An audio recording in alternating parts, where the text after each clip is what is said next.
Mauritius के प्रधानमंत्री नवीन चंद्र राम गुलाम वाराणसी पहुंच चुके हैं और 3 दिवसीय इस दौरे में प्रधानमंत्री नरेंद्र मोदी के साथ 11 सितंबर को उनकी द्विपक्षीय वार्ता होनी है।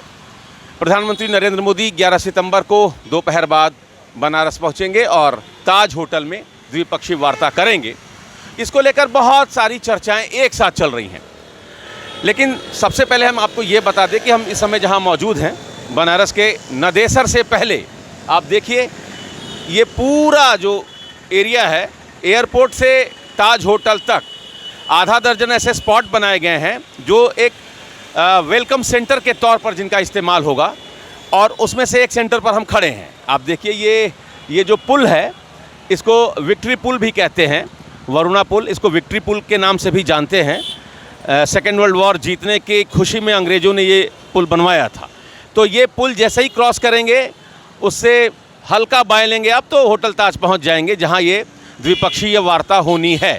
पूरे शहर में अलग अलग होर्डिंग पोस्टर से आप देखिए एक बड़ा पोस्टर सामने दिखाई दे रहा होगा आपको, प्रधानमंत्री नरेंद्र मोदी के साथ प्रधानमंत्री नवीन चंद्र राम गुलाम हाथ मिलाते हुए, और इस तरीके से लगभग कई किलोमीटर में अलग अलग जगहों पर होर्डिंग पोस्टर लगाए गए हैं।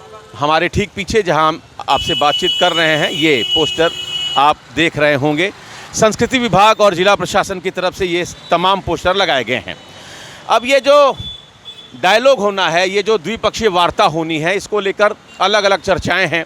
एक चर्चा तो ये है कि मॉरिशस, जिसको पूर्व प्रधानमंत्री स्वर्गीय इंदिरा गांधी मिनी इंडिया, सबसे पहले उन्होंने ही मिनी इंडिया कह के उसको संबोधित किया। तमाम हमारे राजनेता प्रधानमंत्री वहाँ जाते रहे हैं। 1834 में ये भी एक अपने आप में बहुत एक इत्तेफाक है, या इसको प्लान किया गया है कि 10 सितंबर 1834 को बिहार के 36 मज़दूरों को जिस एटलस जहाज़ से रवाना किया गया था, 2 नवंबर 1834 को वो जहाज़ मॉरिशस पहुंचा। तो 10 सितंबर 1834 को रवानगी हुई थी एटलस जहाज़ की, और 10 सितंबर को ही प्रधानमंत्री नवीन चंद्र राम गुलाम काशी में हैं। नवीन चंद्र राम गुलाम इसके पहले भी प्रधानमंत्री रह चुके हैं 2 बार, लेकिन वो कभी काशी नहीं आए।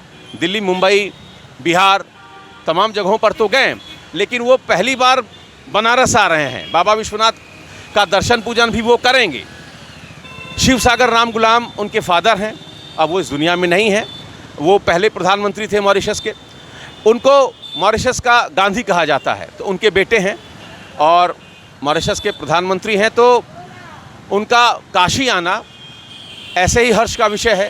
भारतवंशी कोई अगर काशी आ रहा है, और वो भी उस देश से जहां मेजॉरिटी में हमारे भारतवंशी हैं, जो आज से करीब 200 साल पहले मजदूर के रूप में वहां गन्ना और कपास की खेती करने के लिए गए थे। तो आज जो मॉरिशस विकसित देशों की श्रेणी में खड़ा है, तो हमें इस बात का गर्व भी है और हम नाज भी करते हैं। तो वहाँ के प्रधानमंत्री जब बनारस में हैं तो तरह तरह की चर्चाएं भी हो रही हैं। एक चर्चा तो ये है कि अमेरिका से संबंध खराब होने के बाद रशिया और चाइना के साथ तो हमारी दोस्ती बढ़ी रही है, हम छोटे छोटे देशों के साथ भी अपने संबंध बेहतर कर रहे हैं और भारतवंशियों को एक कर रहे हैं। ऐसे समय में जब हमारे पड़ोस नेपाल में अराजकता मची हुई है, सरकार नाम की कोई चीज़ नहीं रही, संसद भवन में आग लगा दिया गया, ठीक उसी समय भारत के अघोषित सांस्कृतिक राजधानी काशी में भारत और मॉरिशस के प्रधानमंत्री एक दूसरे के साथ बायलैटरल जो डायलॉग होंगे, जो ट्रेड होगा, जो कॉमर्स इंडस्ट्री से रिलेटेड बातचीत होगी, पॉलिटिक्स से रिलेटेड बातचीत होगी, वो तो अपनी जगह है। हम अपनी जड़ें भी मजबूत कर रहे होंगे। 265 मिलियन डॉलर का ट्रेड है हमारा और मॉरिशस के बीच, मतलब 265 मिलियन डॉलर हम एक्सपोर्ट करते हैं मॉरिशस को। इसकी तुलना में मॉरिशस का एक्सपोर्ट हालांकि बहुत कम है, लेकिन एक जो भारतवंशी होने का एक एहसास है वो दोनों देशों को आपस में बहुत करीब लाता है। 2009 में तत्कालीन मॉरिशस के राष्ट्रपति अनिरुद्ध जगन्नाथ बनारस हिंदू यूनिवर्सिटी के भोजपुरी डिपार्टमेंट में आए हुए थे, उनका व्याख्यान होना था। अनिरुद्ध जगन्नाथ जी ने मार्क ट्वेन को कोट करते हुए कहा कि मार्क ट्वेन ने एक जगह लिखा है कि ईश्वर ने पहले मॉरिशस बनाया और फिर उसी तर्ज पर उन्होंने स्वर्ग का निर्माण किया। फिर अनिरुद्ध जगन्नाथ जी ने ये कहा कि और मॉरिशस को किसने बनाया? उन्होंने खुद ही उत्तर दिया कि मॉरिशस यानी सशक्त मॉरिशस, डेवलप्ड मॉरिशस को बिहारी मजदूरों ने बनाया। आज बिहार में 1-2 महीने के अंदर चुनाव होना है और जब नवीन चंद्र राम गुलाम, जिनकी जड़ें शाहाबाद के, आरा के, हरिगांव से जड़ें जुड़ती हैं, तो ये एक चर्चा भी हो रही है कि मॉरिशस के प्रधानमंत्री जब काशी में होंगे तो क्या इसका फ़ायदा चुनाव में बीजेपी को मिलेगा।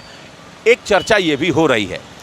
तो हमने इस मुद्दे पर भारत मॉरिशस के बीच जिनका लंबा काम है, कई ऐसे प्रोफेसरों से हमने बातचीत की, तो उनका यही कहना था कि आज के डेट में ये बात सही है कि एटलस जहाज़ से बिहारी मज़दूर यानी कि पूर्वी उत्तर प्रदेश और शाहाबाद के उस इलाके से जहां भोजपुरी बोला जाता है, मज़दूर यहां से भेजे गए थे, मज़दूरी करने के लिए लोग गए थे।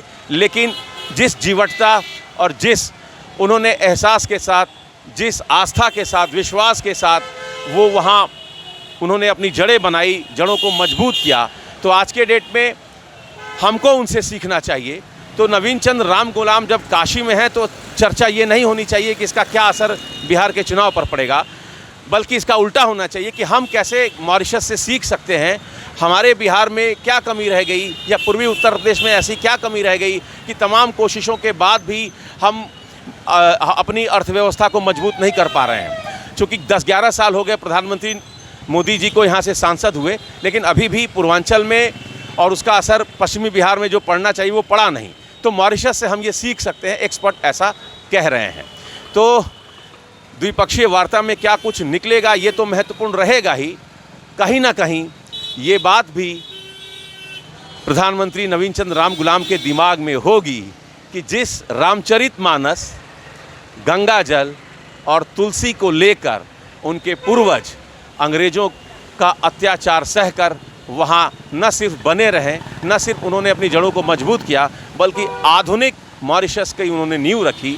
तो ऐसा क्या है जब वो काशी में होंगे, बाबा विश्वनाथ के दरबार में जब वो जाएंगे, गंगा आरती में जब वो शामिल होंगे, तो ये सारी बातें उनके जहन में होंगी। Amit Singh, TV9 UP, Varanasi.